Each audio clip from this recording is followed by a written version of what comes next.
हिंदू मजहब एक ऐसा मजहब है जिसकी बुनियाद सिर्फ और सिर्फ फरसूदा और मन घड़त रिवायात है।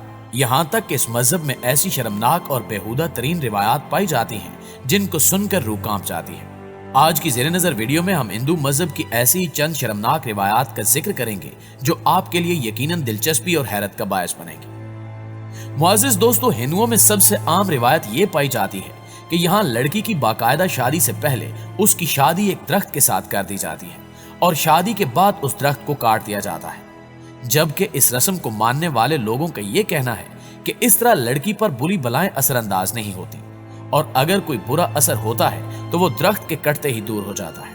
इसके अलावा हिंदुओं में एक ऐसी गलीज रस्म भी पाई जाती है जिसके मुताबिक बद्रीनाथ मंदिर में हिंदू मर्द और औरत इकट्ठे नहाते हैं। बद्रीनाथ मंदिर के बारे में हिंदुओं का अकीदा है कि यहाँ का पानी हर तरह की नापाकी को धोकर आदमी को पाक कर देता है, इसलिए यहाँ हर वक्त लोगों की बड़ी तादाद मौजूद होती है जो कपड़े उतार कर इस शर्मनाक रस्म को अदा करते हैं। ऐसा ही एक मंदिर भारतीय रियासत उत्तर प्रदेश में भी मौजूद है जो राजस्थान की सरहद पर हरे भरे जंगलात के इलाके में कदरे एक गैर मारूफ अनोखा मंदिर है जो ज़ियारत के बाद गुनाहों से पाक साफ होने का सर्टिफिकेट भी फराहम करता है। कहा जाता है कि इस मंदिर के पाक पानी में गुस्ल से इंसान गुनाहों से पाक हो जाता है। यही वजह है कि इस मंदिर के बाहर अकीदतमंदों की कतार लगी रहती है। इस हवाले से मंदिर के पुजारी जगदीश शर्मा कहते हैं कि सन 1947 से अब तक 6 पुजारी रह चुके हैं और इनकी जानिब से जारी किए गए तमाम सर्टिफिकेट का रिकॉर्ड भी मंदिर के पास मौजूद है। ये मंदिर लॉर्ड शिवा का है और कबाली लोगों में खास तौर पर मकबूल है। मंदिर के अहाते में पानी का एक बड़ा टैंक मंदाकुनी कुंड के नाम से जाना जाता है। इसी में लोग बदन और रूह की पाकी के लिए डुबकी लगाते हैं और इस रिवायत के बारे में कहा जाता है कि गौतम नामी एक देव ने इस मकाम पर एक जानवर की जान ली थी जिसके सबब वो मलून करार दिया गया था। गौतम ने आकर देवी से दुआ की तो दरियाए गंगा मंदाकुनी के रूप में जाहिर हुई और उसमें उसने स्नान किया और अपने आप को गुनाहों से पाक पाया। तभी से लोग यहाँ अपने गुनाह धोते आते रहते हैं। सर्टिफिकेट देने के लिए मंदिर के पुजारी सिर्फ 15 रुपए चार्ज करते हैं और मंदिर से जारी की जाने वाली सनद में इस बात की तस्दीक की जाती है कि फलां शख्स ने उस मंदिर की ज़ियारत कर ली है और मंदाकुनी कंडम में नहाने के बाद उन्हें गुनाहों से पाक करार दिया जाता है। प्यारे दोस्तों, अगर हम हिंदू मजहब की मजीद रस्मों की बात करें तो यहाँ एक ऐसा कबीला भी पाया जाता है जहाँ लड़की की शादी सिर्फ एक अकेले मर्द से नहीं बल्कि उसके तमाम भाइयों से भी की जाती है। ये शुमाली हिंदुस्तान की ज़माने कदीम की वो रस्म है जो पिछली 10 सदियों से चली आ रही है। ऐसा ही एक खानदान राजू वर्मा का है जो 5 भाइयों की इकलौती बीवी है। वर्मा खानदान रियासत उत्तराखंड के शहर देहरादून के एक तही इलाके में रहता है। 21 साल राजू ने खसूसी रिपोर्ट में बताया कि वो अपने 5 शौहरों और एक 18 माह के बच्चे के साथ एक कमरे वाले घर में रहती है। राजू के 5 शौहरों में 28 साल शांतराम वर्मा, 32 साल बिजू वर्मा, 26 साल गोपाल वर्मा, 21 साल गुड्डू वर्मा और 19 साल दिनेश वर्मा शामिल है। राजू वर्मा का कहना था कि वो शादी से पहले ही जानती थी कि वो एक ऐसे घर में जा रही है जहां 5 भाई उस अकेली के इंतजार में बैठे हैं। राजू ने मजीद ये भी बताया कि खुद उसकी मां भी 3 भाइयों की मुश्तरका बीवी थी, इसलिए इन कबाइल की खवातीन के लिए ये सब कुछ कोई नई या हैरान कुन बात नहीं है।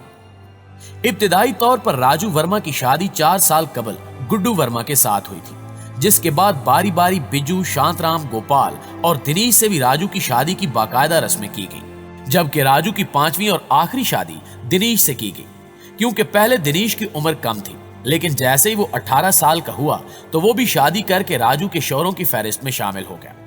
हैरत अंगेज तौर पर पहाड़ी इलाके के इस मेहनतकश खानदान के घर में कोई चारपाई भी मौजूद नहीं है, इसलिए ये तमाम अफराद फर्श पर रजाइयां ओढ़कर सोते हैं। सब भाइयों की ये अकेली बीवी हर रात एक अलग शौहर के साथ सोती है।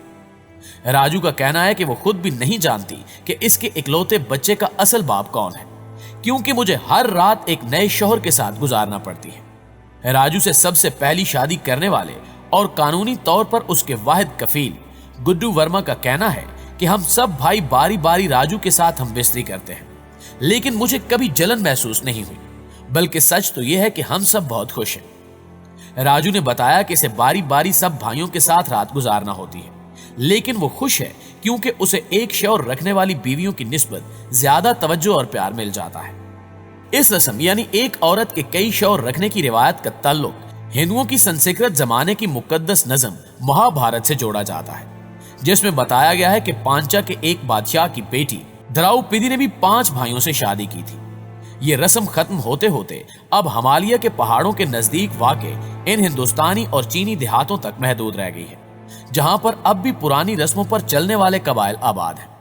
ये कबाइल इस घटिया गरीब रस्म का दिफा करने के लिए इसके 2 जवाब फराहम करते हैं, जिनमें से एक तो ये है कि एक खातून की किसी एक के घर कई भाइयों से शादी करने से विरासती जमीन उस खानदान से बाहर जाने से बच जाएगी, जबकि दूसरा जवाब ये है कि ये रस्म इन कबायली इलाकों के नौजवानों के लिए बीवी तलाश करने में आसानी पैदा कर देती है, जहां पर लड़कियों की पैदाइश की शरह लड़कों की निस्बत बेहद कम है। कानूनन जुर्म होने के बावजूद इन कबीलों ने न सिर्फ इस रस्म की इजाजत दे रखी है, बल्कि कुछ कबाइल तो इस रस्म पर इतनी सख्ती से चलते हैं कि अगर कोई शख्स इस रस्म की वजह से शादी से ही इनकार कर दे तो उसे कबीले से ही निकाल दिया जाता है। अब रह गई ये बात कि विरासत के तनाज़ात से बचने के लिए बच्चे की वल्दियत का पता कैसे चलाया जाए, तो इसके लिए डीएनए टेस्ट करवाने के कुछ हालिया वाकयात सामने आए हैं। मुअज़्ज़िज़ दोस्तों, इसके अलावा भारत में एक ऐसा इलाका भी मौजूद है जहां मजहब के नाम पर लड़कियों से जिस्म फरोशी करवाई जाती है। इस हवाले से तहकीककार सारा हैरिस बताती हैं कि उन्होंने भारतीय रियासत कर्नाटका में 2 साल ऐसी खवातीन के हालात जानने में गुजारे जिन्हें भगवान के नाम पर जिस्म फरोशी पर लगा दिया गया था। सारा कहती हैं कि 2008 में इनका पहली दफा देवदासी कहलाने वाली खवातीन के साथ आमना सामना हुआ। ये खवातीन आम जिस्म फरोश खवातीन से खासी मुख्तलिफ नजर आती हैं, जबकि ये मजहबी रूप में होती हैं, रंग बिरंगे लिबास पहनती हैं और जेवरात का इस्तेमाल भी करती हैं। लेकिन बदकिस्मती से गाहकों के लिए इनमें और आम जिस्म फरोश खवातीन में कोई फर्क नहीं है।